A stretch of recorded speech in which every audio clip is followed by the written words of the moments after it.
जय श्री कृष्ण। आप सभी का हमारे YouTube चैनल पर हार्दिक स्वागत है। आज की इस वीडियो में आप सभी सुनेंगे अनंत चतुर्दशी व्रत की पौराणिक कथा। साथ ही जानेंगे कि कैसे किया जाता है अनंत सूत्र का पूजन और इससे क्या लाभ होते हैं। आइए जानते हैं।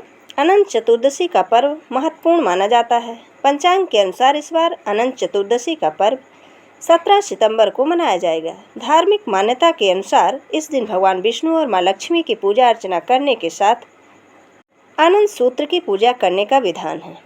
ऐसा करने से भगवान साधक की समस्त मनोकामनाओं को पूर्ण करते हैं, साथ ही सुख और समृद्धि में वृद्धि होती है। अनंत चतुर्दशी व्रत की पौराणिक कथा के अनुसार युधिष्ठिर एक बार राजसूय यज्ञ का आयोजन करवा रहे थे। यज्ञ का मंडप जल में स्थल तथा स्थल में जल की तरह लग रहे थे। यज्ञ के दौरान कई तरह की सावधानियां रखी गई थीं, लेकिन फिर भी कई लोग उस मंडप को देख धोखा खा चुके थे। एक बार दुर्योधन मंडप के पास पहुंचे। वो तालाब को स्थल समझकर उसमें गिर गए। यह देख द्रौपदी को हंसी आ गई। उन्होंने दुर्योधन को अंधों की संतान कह दिया। द्रौपदी को हंसी करते हुए देखकर दुर्योधन को क्रोध आ गया। ऐसे में उन्होंने पांडवों से बदला लेने के बारे में सोचा। इस द्वेष में उसने पांडवों को द्यूत क्रीड़ा में हरा दिया। इस वजह से पांडवों को हारने की वजह से 12 सालों का वनवास काटना पड़ा। इस दौरान उन्होंने कई तरह की परेशानियों का सामना किया। एक समय ऐसा आया जब भगवान श्री कृष्ण उनसे मिलने के लिए गए। तब युधिष्ठिर ने कृष्ण जी से अपने दुख के बारे में बताया और समस्या से मुक्ति पाने के लिए उपाय पूछा। ऐसे में प्रभु ने अनंत भगवान का व्रत करने के लिए कहा। उन्होंने कहा कि इस व्रत को करने से सभी दुख दूर होंगे।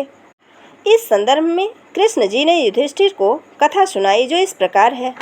प्राचीन काल में सुमंत नाम का एक तपस्वी ब्राह्मण था। उसकी बेटी परम सुंदरी, धर्मपरायण और ज्योतिर्मयी कन्या थी। कुछ समय के बाद ब्राह्मण की पत्नी दीक्षा की मृत्यु हो गई। ऐसे में उसने दोबारा विवाह कर लिया और अपनी पुत्री सुशीला का विवाह ऋषि कौंडिल से करवा दिया। इसके बाद कौंडिल सुशीला को लेकर अपने आश्रम की तरफ चल दिए।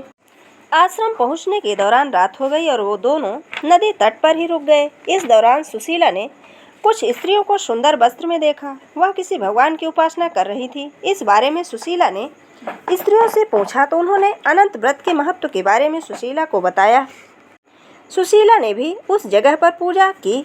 उसने 14 गांठों वाला डोर हाथ में बांध लिया और अपनी पति ऋषि कौंडिल के पास आ गई। डोर के बारे में कौंडिल ने पूछा तो सुशीला ने व्रत के बारे में बताया, परंतु ऋषि ने उसे तोड़ दिया और आग में जला दिया। ऐसा करने से अनंत भगवान का अपमान हुआ। इसकी वजह से ऋषि कौंडिल बहुत दुखी हुए।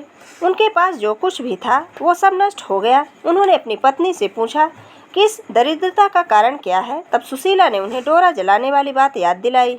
उसे अपनी गलती का एहसास हुआ और उस डोरे की प्राप्ति के लिए कई दिनों तक वो वहीं रहे, लेकिन उन्हें सफलता प्राप्त नहीं हुई। लंबे समय तक भटकने के पश्चात वो भूमि पर गिर पड़े।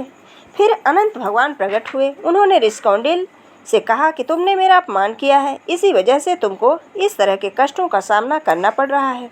तुम वापस जाओ और सच्चे मन से अनंत व्रत करो। 14 वर्ष के बाद सभी दुख दूर होंगे। ऋषि अनंत भगवान की बातों का पालन करने से भगवान श्री कृष्ण की आज्ञा से युधिष्ठिर ने भी विधि पूर्वक अनंत भगवान का व्रत किया। इस व्रत के पुण्य से पांडवों को महाभारत के युद्ध में जीत मिली और चिरकाल तक राज करते रहे।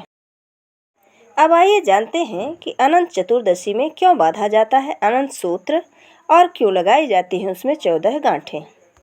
तो भाद्रपद मास की चतुर्दशी तिथि को विष्णु भगवान के अनंत रूप की पूजा की जाती है। इस दिन उनके अनंत की 14 गांठों का धागा बांधा जाता है, जिन्हें भगवान के 14 लोकों का प्रतीक माना जाता है।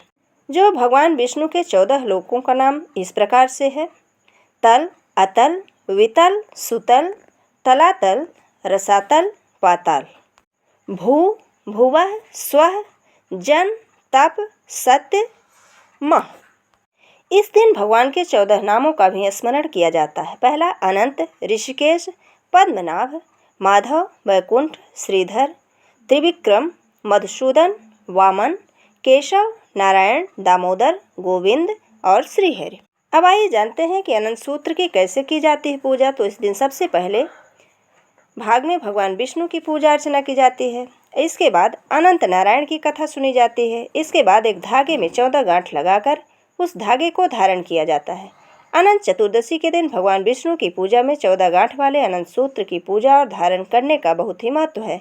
ऐसा कहा जाता है कि 14 गांठ वाले इस पवित्र धागे को बाह में प्रसाद स्वरूप बांधने पर जीवन में किसी प्रकार का भय और बाधा आने का डर नहीं रहता। इस दिन प्रातःकाल स्नान के बाद व्रत का संकल्प लेना चाहिए और पूजा स्थल पर कलश की स्थापना करने के बाद शेष नाग की सैया पर लेटे हुए भगवान विष्णु की मूर्ति या चित्र रखें। इसके बाद 14 गांठों से बंधा हुआ डोरा या सूत्र रखें।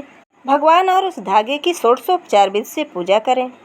इसके पश्चात ओम अनंताय नमः मंत्र से भगवान विष्णु तथा अनंत सूत्र की पूजा करें और अनंत सूत्र का मंत्र पढ़कर पुरुष अपने दाहिने हाथ पर और स्त्री अपने बाएं हाथ पर रक्षा सूत्र को बांध लें।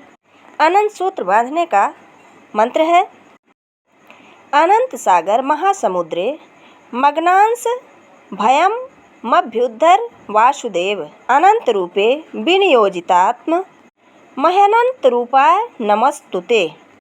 इसके बाद ब्राह्मण भोजन कराएं और सपरिवार प्रसाद ग्रहण करें। पूजन के बाद व्रत कथा अवश्य पढ़ें या सुने, क्योंकि माना जाता है कि बिना कथा पढ़े या सुने संपूर्ण व्रत का फल प्राप्त नहीं होता है। ये थी अनंत चतुर्दशी व्रत की पौराणिक कथा और अनंत सूत्र के पूजन की विधि।